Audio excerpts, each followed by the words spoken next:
Hi there and welcome to this week's edition of Faces of the Jewellery Quarter. And I'm a little excited because we're quite privileged to be inside one of the escape rooms at Escape Live with Will. How do you do, Will? Hi, nice to meet you. And you. So, Will, you run the Escape Live in Birmingham's Jewellery Quarter. Yes. Could you explain to those out there what an escape room is? An escape room is an experience in which you enter a room with your friends or your family or your co-workers and you have 60 minutes. And during that time, you have to crack codes, solve puzzles, open things, search through things, use your noggin, and hopefully escape. Hopefully in 60 minutes. Yes. You do eventually get out one way or the other. You either get let out. The floor opens and you fall to That's it, never to be seen again. Yeah. And you say 60 minutes, so they're all 60 minutes, they don't change, they're always 60 minutes? Yeah, they're all 60 minutes. On-site, all of our on-site games are 60 minutes. We have different games that we take off-site that can be longer. So we have games that are for big corporate groups that last sort of 90 minutes, 180 minutes, that sort of thing. Or we have smaller games for kids as well.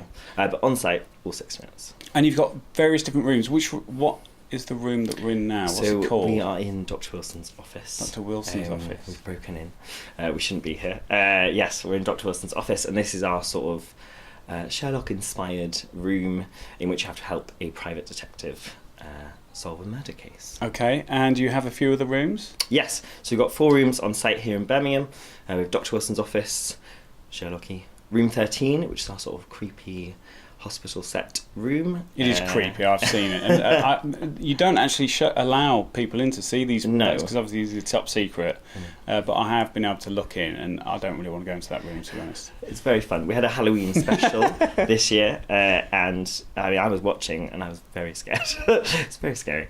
And then we also have Time Machine and The Lab are newer rooms and they're more tech-based. A sort of journey through time and a little tour around a laboratory.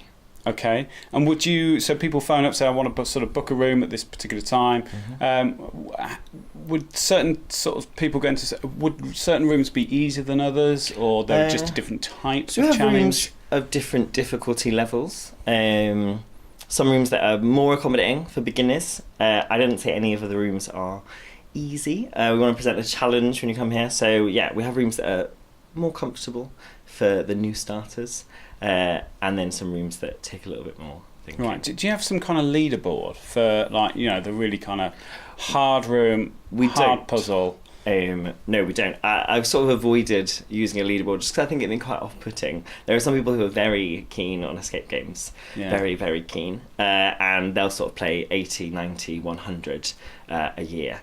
And so for them to come, they're big fans. And then so for them to come and set a record, it's sort of unfair for the guy who's on his work to, you know. And I suppose that not every challenge is always exactly the same anyway, so it's always not an exact comparison, is it? No, not always. The puzzles get updated. Obviously the teams themselves change, their dynamics change.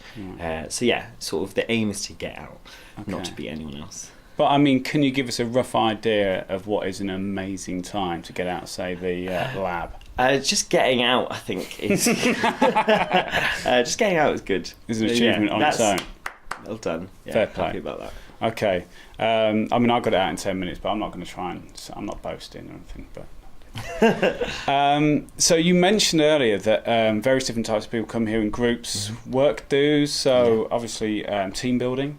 Could be just Christmas, somebody's birthday or something like that. But they can always also use some kind of observation of like new recruits and stuff. I think it'd be quite a good idea of how people work as a team together, isn't it? I think you can get quite a good idea of the way that people's brains work under stress, under time pressure, and the way that people work together as well. It's quite nice to watch families come. Because absolute disaster. No, well, usually, but sometimes not, and that's very nice to see. Oh, nice. Kids will often say things, and their parents will that's silly. It's not that. And 2 minutes later, the kids are out there having a cup of tea. The kid's proven correct, and the adults are wrong. But it's quite a nice thing for parents to see that in their children. And obviously, you got mates coming down, all this kind of stuff, and but also romantic occasions. Yes, yes, we've had some proposals on site, multiple proposals. People are really dragging that out, a full 60 minutes of anticipation. And yeah, we've had other sort of little birthday things and gifts at the end of games and stuff like that.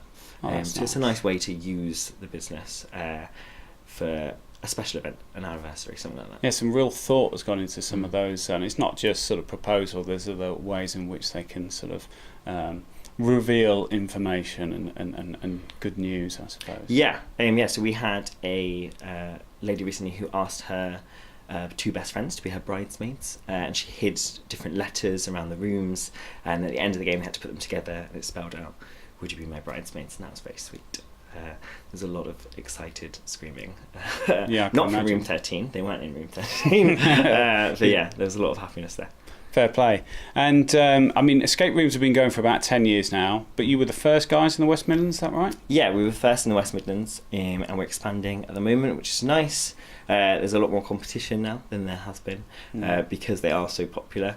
But that's good, because it keeps you fresh, keeps you on your toes, means that we're doing those sort of new ventures, like I mentioned before, like Secret Service that we take to the corporate groups. It's a lot bigger, and the rooms get better and better every time. So yeah, I mean, a lot of effort has been put into these rooms. I mean, these are kind of permanent fixtures, aren't they? Really? Yeah. You're not going to be changing these too often in terms of the actual, design and structure. No, yeah. Some people have put a lot of thought into this, and people respond really well. I think if you opened a room and maybe it didn't get the response that it has, you might adjust some things, but generally people love it. Yeah, I suppose as soon as you close the doors, you can suddenly quickly get into the sort of and believe that you are in that environment. I think often when you first step in, you sort of feel like, oh, I don't know how convinced I am. I feel like that, and I work in the escape room. Sorry, there's somebody at the door.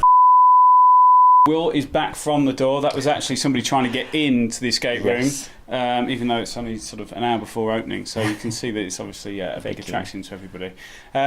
So people wanting to book, are there any kind of age limits? Or so our younger age limit is 8, and then anywhere up to 88, 98, 108. If you fancy it. Yeah, sure. If they're around. Group sizes? Anywhere between 2 and 6. 2 and 6, but obviously you've got 4 rooms, so you could have 4 times 6. Up to 23 people, I think. Right. 3 6s, 1 5. So we get a lot of corporate groups coming in to see who's best, the MD or the PA. It's usually the PA. No surprise. But I appreciate your time, and obviously we will get out these rooms. We're not going to tell any of the secrets about these rooms, about all the little things that are going on. We will obviously keep it stum. So Will, I appreciate your time. Thank you very much. Thank you. And hopefully we'll get out of here, and we'll see you next week.